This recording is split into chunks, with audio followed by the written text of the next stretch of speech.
Hello and welcome to Tabletop 24. I'm Alan. I'm John. I'm Brian. And welcome to another episode of We'll Play Again, where we take a look at games that we've played with a focus on how soon they're going to be getting back to the table. With ever-growing collections, time can be precious, so would we play again? Today we're looking at Clank Legacy Acquisitions Incorporated. Now, hopefully in post I've blurred everything below for this brief moment, in the sense that this is Legacy. There are going to be spoilers in here. It's campaign-based.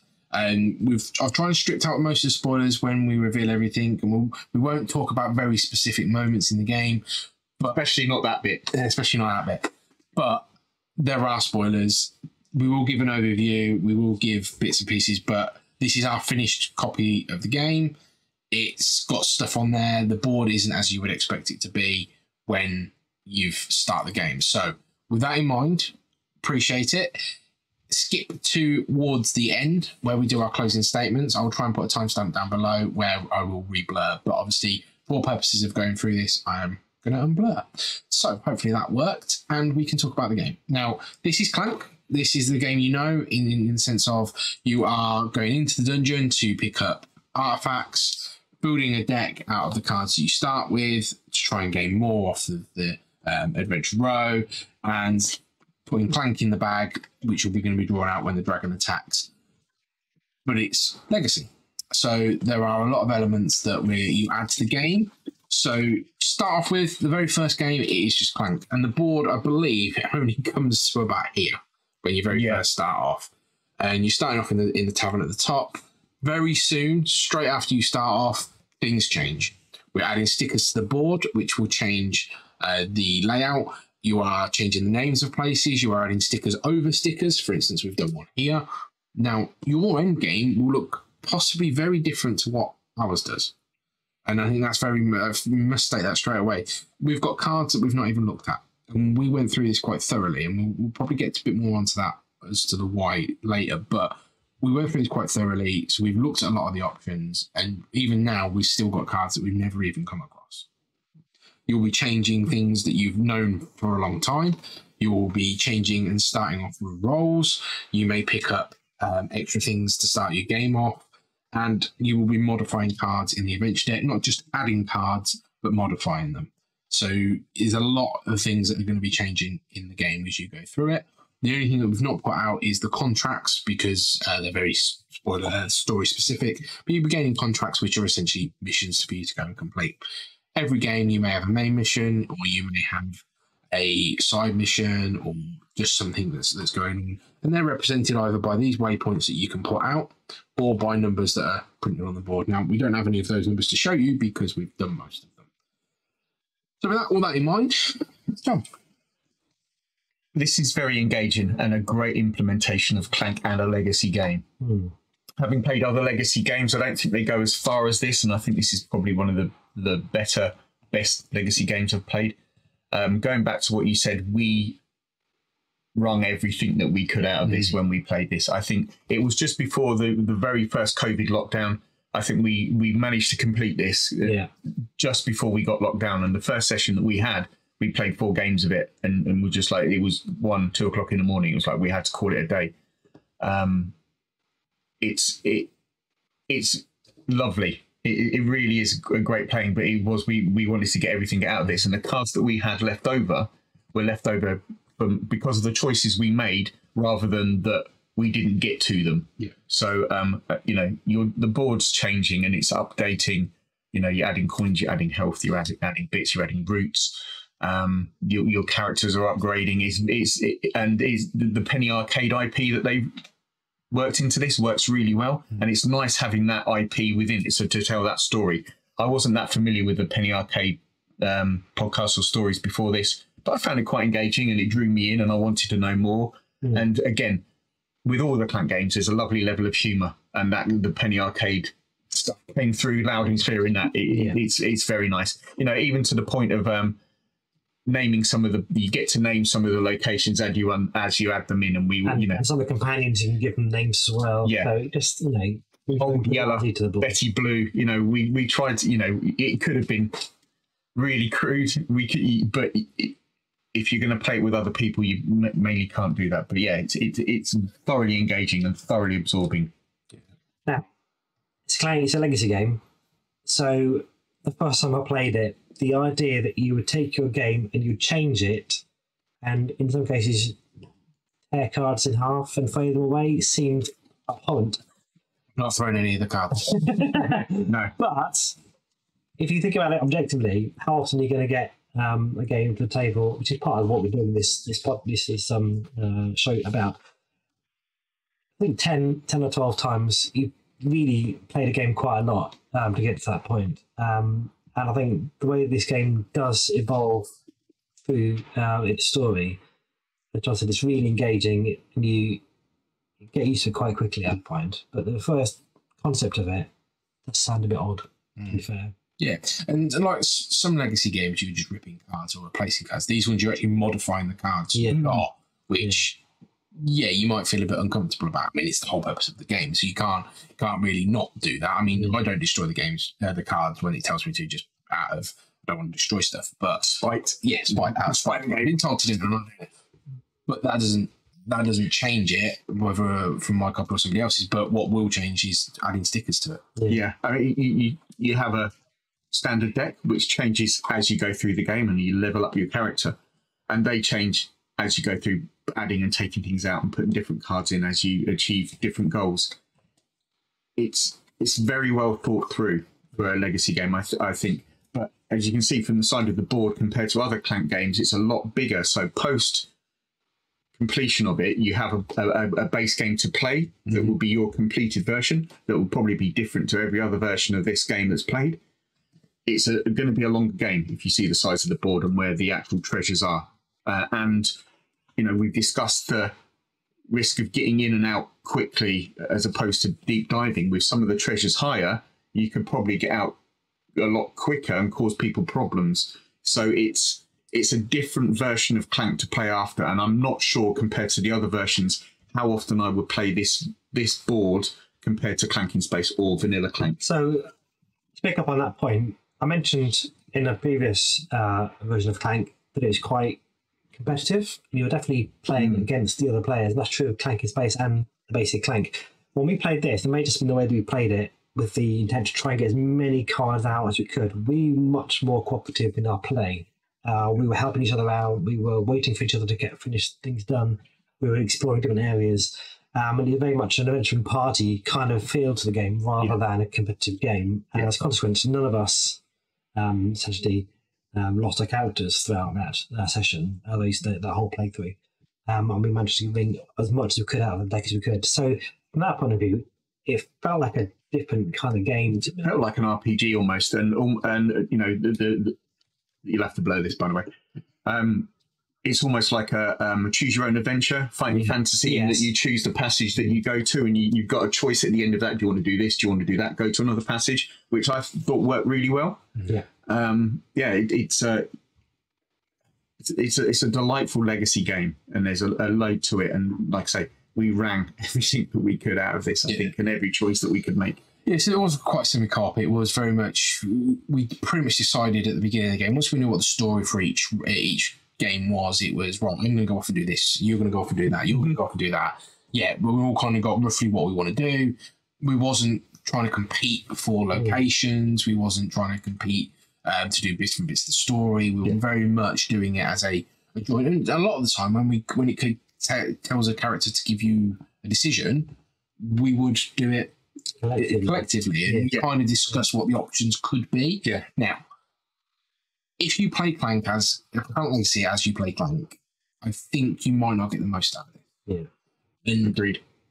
But also, I don't think you can play it the same way, because the story very much is you are adventurers in a organisation that is part of Acquisitions Incorporated, that is going out to better the lives of Acquisition Incorporated. So employees, So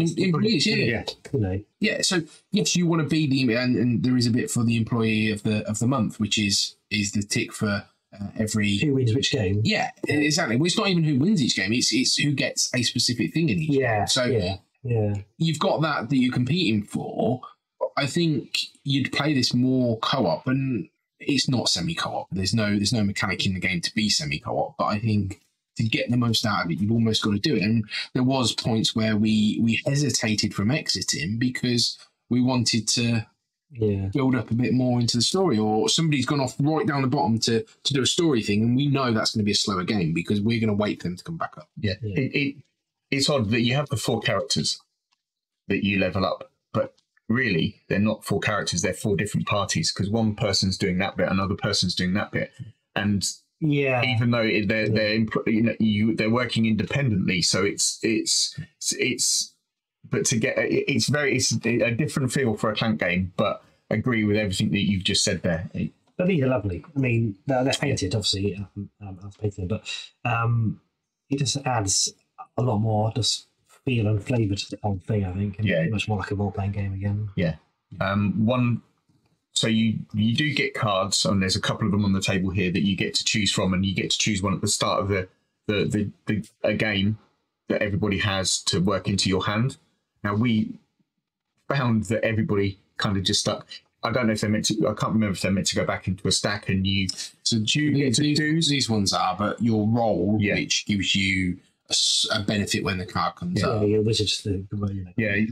get ones to choose, and everybody kind of had the same ones each turn, so there was no variability there. Maybe we should have just shuffled them out, so everybody got a different one just to change it up. But that gave it a bit more of a samey feel to me for each turn. But I mean, the fact that you're changing the Clank board and you're changing, the bits of that, you're almost changing every element of the game, and the board is unrecognisable from the start. And again, it's a double-sided board, and even you're changing, text in the book and the rules of the game. Down to that level. It's it's. But it's still Clank, and you still got your same abilities here. Punch Goblin. Punch Goblin. Happy cards to go through. Cultist. Dragon comes out. Punch it twice. So if you like Clank, you'll know what you're doing when you start this game. Yeah, and you may have seen we've covered Clank in Space, and I think they add a lot of the elements from both of those games into here. Mm-hmm. So you've not got a modular board, but you've got the modular stickers from Clank in Space. You pick up the bounty hunters, which are white cubes in this extinction version, but overall it's still Clank. It's still the Clank you know and you love. Now there is a negative on this, and we've mentioned you're changing a lot of things on this. It does feel that there's a lot of admin. Every time you get to a new location, a new waypoint, you're picking up something, you're reading a chapter from the book, you're changing a card, you're pulling something out of the card emporium, and you're essentially taking a break from the gameplay. Now through the deck looking for the right card. That's all part of the experience, and it's all part of the story. But our gameplays of these was sort of about 2 hours a game when once you get to the back end of the sort of story, and a lot of that time is spent picking out cards and sort of changing and modifying the game. Again, it's all part of the experience, and I wouldn't have had it any other way. But you do get that, and at the end of the game, there's the mop up, and then you have to look at what you've done. You're ticking off things on the back of your player box, which will give you extra benefits and stuff like that. Yeah, I remember also thinking that we wanted to keep the same players throughout the whole story. I mean, I think I came in game 2 or game 3, so I missed the first couple of them. But at that point, we tried to sort of play them out. So I mean, you've got to have the same set of people there, at least our table, just to get the continuity of what you've done and where you come from. Yeah, again, I think that just harks back to the RPG feel of it that we're playing. And maybe we'd have got more out of it if we'd have just switched up those characters, perhaps. But, different choices, different outcomes. I think that's the benefit of any legacy game is you should really be attempting with the same people. There are a few legacy games out there that are trying to break that mold where you can play it with multiple people. I think King's Dilemma is one of them, where I think there might be up to 12 factions you can choose from, so you can drop in and out of that game. Solar 175, that is going to be very much it's a different type of legacy game. It's not I am this character and I will be this character the whole way through. There's a little bit more evolving in the game state. So with all that said, this is probably to date my favourite legacy game. I think I've played the Pandemic Legacies. I've played some of the other legacy games that are out there and campaign games, and I like campaign games. But I think for me, this does everything a legacy game should do. I think it does it very well.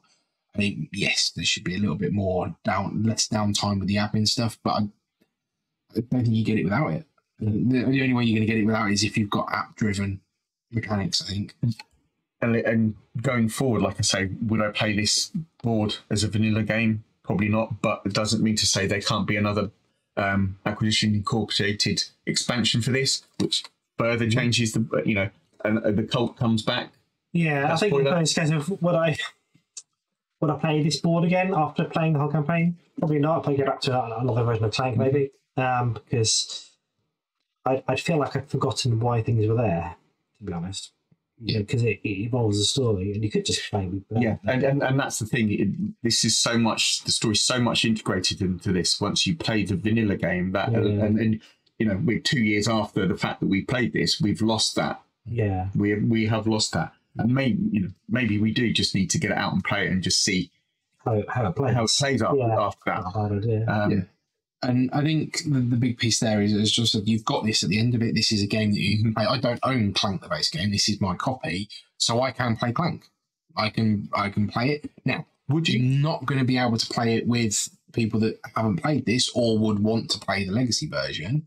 But I could play it, and I'd be happy to play it. Now, Clank is not a solo ball. It's not really something you can play on your own or with just a few. You probably would Clank on your own, 3 or 4.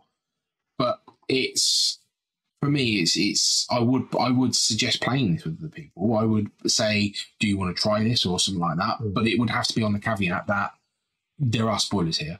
There's a lot of spoilers here. Yeah. You may ask questions of why that's there and what's that's becoming. But yeah, I would look at it, and this will probably stay in my collection as a game that I can play. But we're now going to answer the question. John, would you play again? I wouldn't play this as vanilla. If I could get hold of a copy to play with a campaign with a different gaming group, potentially my family or somebody else, then I probably would play. If I was invited to play with a different group through the legacy element of it, I probably would play it again, but it would be soon or I wouldn't hesitate to play it, but it'd be when it was available in that setting to play. I don't think I'll play the vanilla version of this again. Right. I'd like to play it again now. Play again soon. If I could play the whole campaign again. Mm-hmm. Yeah. So I wouldn't play this board. I'd hesitate to play this board again. But if you said, I've got a brand new version of it, then I'd play again soon. Yeah. And so for me, it's we'll play again now. Now, there is a bit of a caveat to that, and that is the fact that I am actually playing this through with another group of people. So somebody else has got a copy of this, and we're playing through it, and we're probably about a third of the way through at the moment. So for me, it's definitely will play again now because I've got that from scratch. Would I play this again? Like I say, I'd play this version, but looking at it from the campaign, I think the campaign's fantastic. So how are you finding that with the fact that you've played through this and you know a majority of the spoilers and what's coming up playing with that other group? Do you find yourself alphaing it and trying to guide, or are you just sitting back and just... I'm very much taking a pacifist role in the game. I'm kind of playing a game of Clank with them and discovering new things, and there's things in there that we've come across that we didn't. Yeah. And that was quite interesting and new to me. And I'm very much taking the role of narrator. I'm very much taking the role of doing the admin so the other players can enjoy it. And actually, I do find it interesting going through it again. And for me, it's about the experience of that. Yeah. And I think that's a very good experience of a board game. And it's one of my fondest memories in all the time I've been playing board games, playing this. I always think, I do think about this and think about how it changed.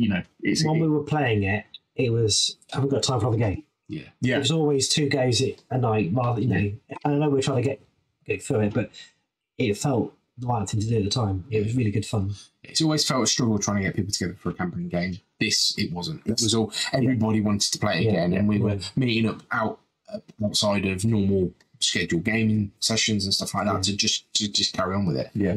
Now, my big question will be, will I play it again a third time? And we will live to see. It's finding that, like I say, if there was a different gaming group and I had this and I was about to play it, I'd play it. But it's finding that audience of people to play it with, I think. Yeah, and I think one thing I'd say is when we were playing this, we would play this instead of playing other games, which we might have played. Yeah.